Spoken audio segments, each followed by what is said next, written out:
And so the first church I went to, you may be familiar with it. I figured if I'm going to do this, I might as well find the biggest church I could find. So it was New Birth Missionary Baptist Megachurch in Lithonia, Georgia, which has 22,000 members, which, the synagogue I go to has 400 members, which is a lot, as far as, Orthodox synagogues go. So they have 22,000 members. On a typical Sunday, they have 15,000 people actually show up on a typical Sunday. And on Easter, they actually have the largest Easter service in the country with 70,000 people. They hold it at the Georgia Dome, which I went to and I also wrote about in the book. So I go to New Birth. I MapQuested it, and I go there. And I didn't realize this. Like when you go to a sporting event, when you go to a Braves game, everyone can't park at the stadium, right? You park in shuttle parking lots, and then they have shuttles bringing you in. I didn't even think about that. I just go, I went, and people were being shuttled in because there's so many people. I just went and drove right to the building, and thankfully, right next to the handicap parking, they had first-time visitor parking. So that was a brilliant idea, and so here I was, I hadn't even walked into a church, and I was already writing down, okay, here's one thing we can learn from them. First-time visitor parking. Why not? I'm not talking about bringing Jesus into synagogue. I'm just saying there's no reason why synagogues or any other congregation, for that matter, can't have first-time visitor parking. Make people feel welcome. And this happened also when I went inside. There was an usher right at the door. I mean, this place looks like the Civic Center. It's a huge, it's a huge operation. There was an usher, there was an information kiosk booth, and all these things, and so proper signage. Here's the restroom, here's the sanctuary, lots of things. All these things. A lot of synagogues we go to, or other houses of worship we go to. There's people walk in. Where's the restroom? Where's the sanctuary? We don't. These are a lot of things we can learn just from that. I once heard Bernie Marcus speak to a group of Bernie Marcus, who started the Home Depot. He spoke to a group of rabbis about this topic, and he was saying, really, congregations are really in the customer service business, and your congregants are your customers. And just like when you go to the Home Depot and you can find someone in an orange apron and you could ask them anything and they won't make you feel stupid, I'm looking for a lug nut, and they're like, okay, and they'll show you where the lug nut is. Same thing when people go to a house of worship. They shouldn't. A lot of times people don't, feel. I'm going to use this word.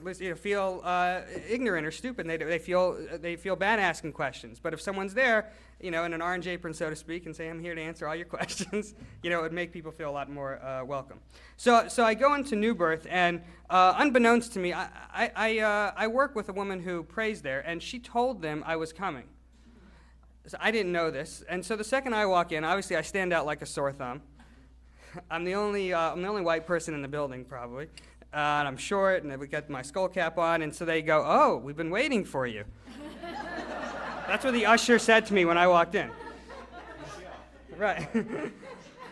Me? So I got there a few minutes late. We walk into the sanctuary. Now, the sanctuary, if you've never been there, it's like, it's bigger than the Fox Theater. There's a balcony, and there's, it's a huge amphitheater. They have, because not everyone can see what's going on the stage, so they have these two large, like when you go to a sporting event, they have like large monitors so you can watch what's going on. Keeping the score? No. And so I got there like 5 minutes late, and everyone's up and dancing, and there's a 100-person choir on the stage and a band, and the place is rocking. And so the usher says, "We've been waiting for you," and he drags me to the front of the sanctuary. And one of the deacons gets up, and she says to the choir, "Okay, everyone, quiet down. I have a special announcement to make. Everybody sit down. And she says, "We'd like to welcome our Jewish friend today, Benyamin Cohen." And the video cameras come zooming in on my face. In other words, my little Jewish face was 20 feet tall on Jesus' Jumbotron for everybody to see. And I'm thinking to myself, oh my gosh, if my dad could see this, this is not going to be good. The other thing was, growing up, I lived in a very sheltered, existence. I didn't even know about different denominations in Christianity. I just knew us and them. I didn't know that there was Catholic, Baptist, Pentecostal. I didn't know any of this stuff. Moreover, everything we learned about Christians was usually in the form of history. the Crusades, or, all these like bad things. And it was just, for me, I was like scared walking in to a church, and here they are. I walk in, and, within 5 minutes, they outed me as the Jew, and I'm like, what's going to happen now? I don't know. But to my pleasant surprise, they actually, once everyone found out I was this Jewish pilgrim visiting their church, everyone came up to me and started hugging me and bridging the gap, maybe a little too close, between our two religions.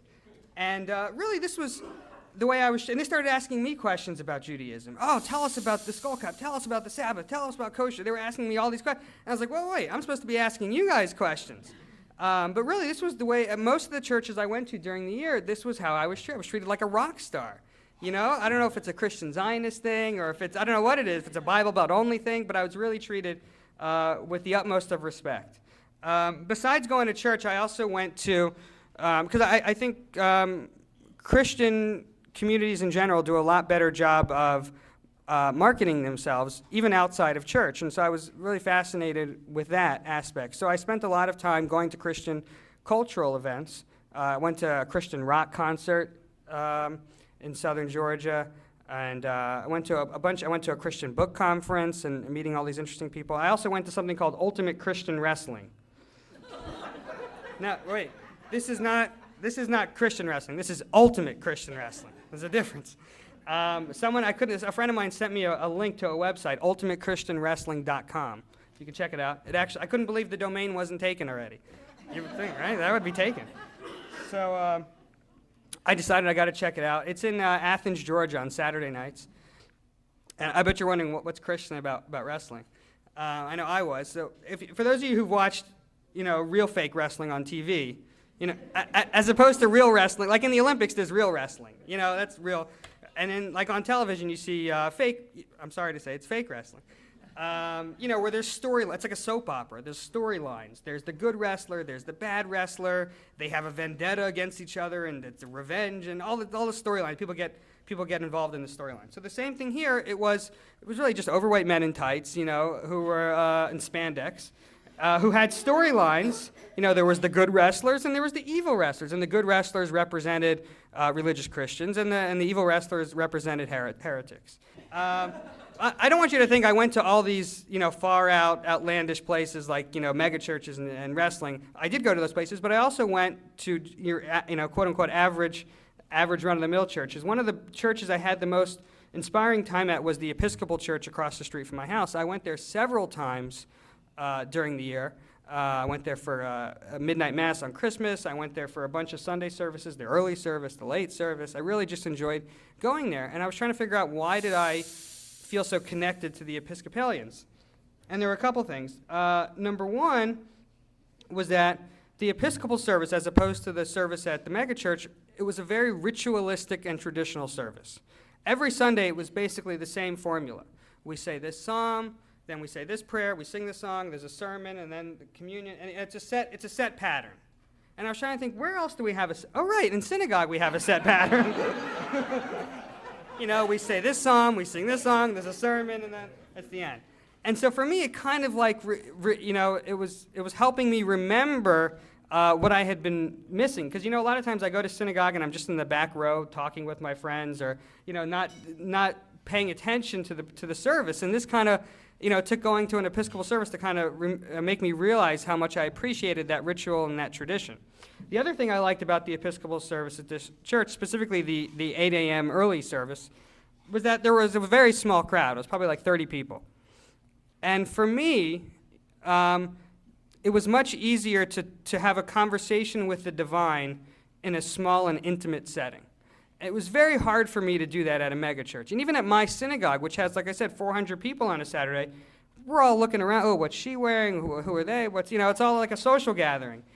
So for me, different strokes for different folks. Some people appreciate the bigger pomp and circumstance. For me, I reminded me of the synagogue that was attached to my house growing up, where we only had 30 people on a Saturday morning. It brought me back to my roots, so to speak. And so during the course of this year, my wife and I switched synagogues.